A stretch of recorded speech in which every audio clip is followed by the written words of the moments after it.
नमस्कार दोस्तों, हमारे चैनल रेड ब्लड में आपका स्वागत है। 1972 अक्टूबर 13 को फ्लाइट उरुग्वे से चिली जा रही थी और अचानक फ्लाइट गायब हो गई। बर्फीले पहाड़ में सफर कर रही फ्लाइट का क्या हुआ और फ्लाइट में सवार 45 यात्रियों का क्या हुआ?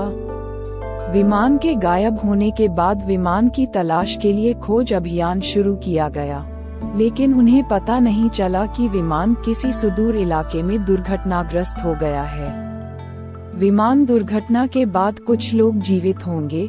ये लोग सोचेंगे कि उन्हें बचा लिया जाएगा, लेकिन उन्हें खुद नहीं पता होगा कि उनका ये विश्वास झूठ होगा। और इन लोगों ने कभी सोचा भी नहीं होगा कि जिंदा रहने के लिए ये इंसान का मांस खाएंगे। दोस्तों, 1972 अक्टूबर 12 में उरुग्वे की रग्बी टीम को चिली देश में खेलना था और हर कोई जाने के लिए तैयार हो जाएगा, लेकिन उन्हें पता था कि 1800 किलोमीटर दूर चिली देश की यात्रा करना बहुत महंगा होगा। वे ये भी जानते थे कि कम से कम खर्च में कैसे यात्रा करनी है। उन्होंने उरुग्वे एयरफोर्स से मदद मांगी और उन्होंने उन्हें उरुग्वे एयरफोर्स के विमान में ले जाने के लिए कहा। चूंकि वे उरुग्वे देश का प्रतिनिधित्व कर रहे थे, इसलिए वायुसेना उन्हें चिली देश ले जाने के लिए स्वीकार करेगी। वे उन्हें 571 एयरफोर्स विमान में ले जाने के लिए सब कुछ तैयार करेंगे, लेकिन उस टीम को यह नहीं पता होगा कि जिस विमान में वे यात्रा कर रहे हैं उसका इंजन कमजोर है। अगले दिन पायलट लेफ्टिनेंट कर्नल डांटे ने टीम के कोच से कहा कि हम आज चिली देश की यात्रा नहीं कर पाएंगे, क्योंकि जिस मार्ग पर हम यात्रा कर रहे हैं वह बर्फीले तूफान से ढका हुआ है। और यह भी कहते हैं कि रूट क्लियर होने में पूरा दिन लग जाएगा।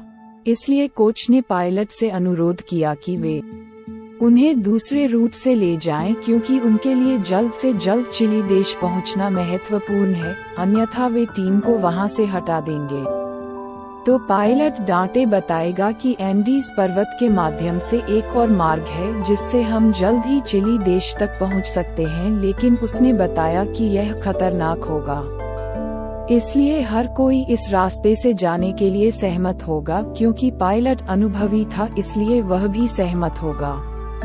13 अक्टूबर 1972 को रग्बी टीम के 40 लोग, दोस्त और परिवार के साथ 5 क्रू मेंबर्स यानी कुल 45 लोग विमान में सवार होंगे।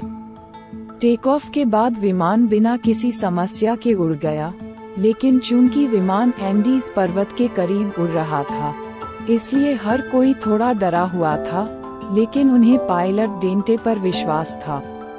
जब विमान एंडीज पर्वत के ऊपर से उड़ रहा था, तो मार्ग बर्फ के बादलों के घने धुएं से ढका हुआ था। इससे पायलट रास्ता नहीं देख पाएंगे, इसलिए वे हवाई यातायात नियंत्रक से संपर्क करेंगे और कहते हैं कि वे अधिक ऊंचाई पर हैं, इसलिए विमान हिल रहा है, इसलिए वे कम ऊंचाई पर उतरना चाहते हैं, लेकिन उन्हें रास्ता नहीं दिख रहा है। और उनसे पूछे कि क्या आगे कोई बड़ा पहाड़ है, तो एयर ट्रैफिक कंट्रोलर कहेगा कि आप सभी बड़े पहाड़ पार कर चुके हैं और अब आप थोड़ा नीचे उतर सकते हैं। जैसे ही विमान थोड़ा नीचे उतरेगा, बादल साफ हो जाएंगे। जैसे ही बादल साफ होंगे, सबसे पहले उन्हें सामने बड़ा बर्फीला पहाड़ दिखाई देगा। पहाड़ देखने के बाद पायलट डर जाएगा और जब विमान पहाड़ से टकराने ही वाला था, तो पायलट विमान को ऊपर लाने की कोशिश करेगा, लेकिन इंजन कमजोर होने के कारण विमान तेजी से ऊपर नहीं जा सका और पहाड़ से टकरा गया और विमान का एक पंख टूट जाएगा और सभी लोग चिल्लाने लगेंगे और विमान 2400 फीट से नीचे गिर जाएगा। विमान गिरते गिरते 2 टुकड़ों में बंट जाएगा और पायलट समेत 9 लोगों की मौके पर ही मौत हो जाएगी। कुछ लोग बर्फ के नीचे दब जाएंगे और कुछ के पैर और हाथ की हड्डियां टूट जाएंगी। उसके बाद कुछ लोग मर जाएंगे, क्योंकि वे ठंड सहन नहीं कर सके और गंभीर चोट के कारण एक व्यक्ति कोमा में चला जाएगा। इस तरह केवल 30 लोग ही जीवित बचेंगे। उन लोगों को पता नहीं चलेगा कि वे कहाँ हैं और यहाँ से कैसे जाएंगे। दोस्तों, जिस जगह पर ये गिरे हैं उसका कोई नाम भी नहीं है और वहाँ पर कोई पेड़ पौधे और जानवर भी नहीं होंगे। विमान 3800 मीटर से ऊपर एक पहाड़ पर दुर्घटनाग्रस्त हो गया था, जहाँ से कोई विमान नहीं उड़ेगा। सभी को आशा होगी कि उन्हें बचा लिया जाएगा, इसलिए वे उसी स्थान पर रहने का निर्णय लेंगे। कुछ इस तरह वे कड़ाके की ठंड को सहन करेंगे और पहली रात बिताएंगे। सुबह जब वे उठे तो उन्होंने देखा कि 5 लोगों की ठंड सहन न कर पाने के कारण मौत हो गई और उसी दिन कुछ और लोग गंभीर चोट के कारण मर जाएंगे और वे टूटे हुए विमान के अंदर ठंड से छिपेंगे। जो आदमी कोमा में था वह 3 दिन बाद उठेगा और उसे पता नहीं चलेगा कि वह कहाँ था। बाद में सब उसे समझाएंगे कि क्या हुआ था।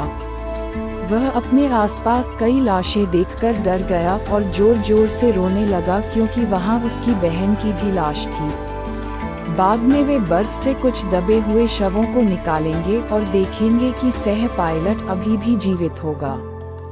पायलट होश में होगा लेकिन उसकी हड्डियां टूटी हुई होंगी, इसलिए उसने दूसरों से उसे मारने के लिए कहा क्योंकि वह दर्द सहने में सक्षम नहीं था और उन्होंने उसे मारने से इनकार कर दिया। लेकिन कुछ घंटों के बाद पायलट भी मर गया।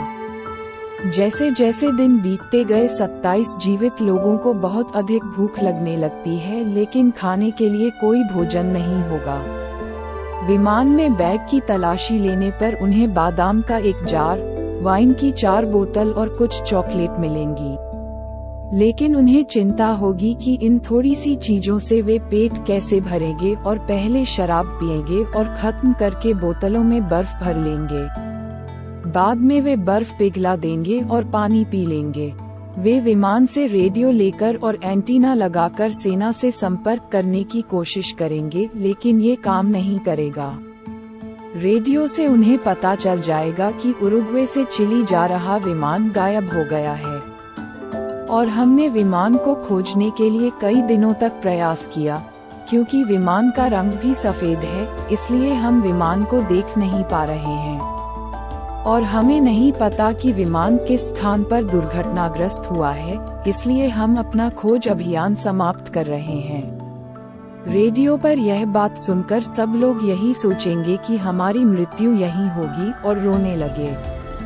2 दिनों के बाद हिमस्खलन होगा और 13 लोग मारे जाएंगे और शेष लोगों को जीवित रहने के लिए भोजन की आवश्यकता होगी, लेकिन उन्हें कोई भोजन नहीं मिलेगा। बाद में वे विमान के कागजात और चमड़े की सीटों को खाना शुरू कर देंगे, जिसके बाद चमड़े की सीट में मौजूद रसायन के कारण कुछ लोग बीमार पड़ जाएंगे। बाद में वे अपने परिवार की तस्वीरें देखेंगे और सोचेंगे कि उन्हें जीवित रहना चाहिए, इसलिए उनके मन में जीवित रहने के लिए मानव मांस खाने का विचार आएगा। वे सोचेंगे कि यह हमारे लिए जीवित रहने का आखिरी विकल्प है, इसलिए वे एक मृत शरीर को घसीटेंगे और कच्चा मानव मांस खाना शुरू कर देंगे। जैसे जैसे दिन बीतता जाएगा वे जीवित रहने के लिए सभी शवों को खाएंगे। इतने दिनों के बाद कोई भी बचाव के लिए नहीं आएगा, इसलिए नंदो फर्नांडो नाम का एक व्यक्ति पहाड़ों को पार करने और मदद लाने का फैसला करेगा और उसके साथ रॉबर्टो नाम का एक अन्य व्यक्ति भी शामिल हो जाएगा और वे मानव मांस को एक थैले में पैक करेंगे और अपनी पहाड़ी यात्रा शुरू करेंगे। वे 10 दिनों में 54 किलोमीटर चलेंगे और नदी के पास एक आदमी पाएंगे और उसे सब कुछ बताएंगे और मदद के लिए अनुरोध करेंगे। बाद में वह आदमी सेना से संपर्क करेगा और सब कुछ बताएगा। तुरंत सेना का हेलीकॉप्टर आएगा और रॉबर्टो और फर्नांडो को विमान दुर्घटना स्थल पर ले जाएगा। जब उन्होंने जाकर देखा तो अभी भी बहुत से लोग जीवित थे। अंततः दुर्घटना के 72 दिन बाद 16 लोगों को बचा लिया गया। जीवित बचे लोगों को परिवार के सदस्यों द्वारा देखने के बाद वे उनकी पहचान नहीं कर सके क्योंकि वे पतले और कमजोर हो गए थे। और जब लोगों को पता चला कि जीवित बचे लोगों ने जीवित रहने के लिए इंसानों को खाया, तो उन्हें नरभक्षी कहकर अपमानित किया गया। यदि उन्होंने मानव मांस नहीं खाया होता तो ये लोग भी जीवित नहीं होते। इन लोगों ने उन्हें मारकर नहीं खाया, बल्कि जिंदा रहने के लिए शवों को खाया था। ये वो उदाहरण है जिसके लिए इंसान इन परिस्थितियों में कुछ भी कर सकता है। दोस्तों, आप इस वीडियो के बारे में क्या सोचते हैं मुझे बताएं, और अगर आपको वीडियो पसंद आए तो लाइक करें और हमारे चैनल को सब्सक्राइब करें।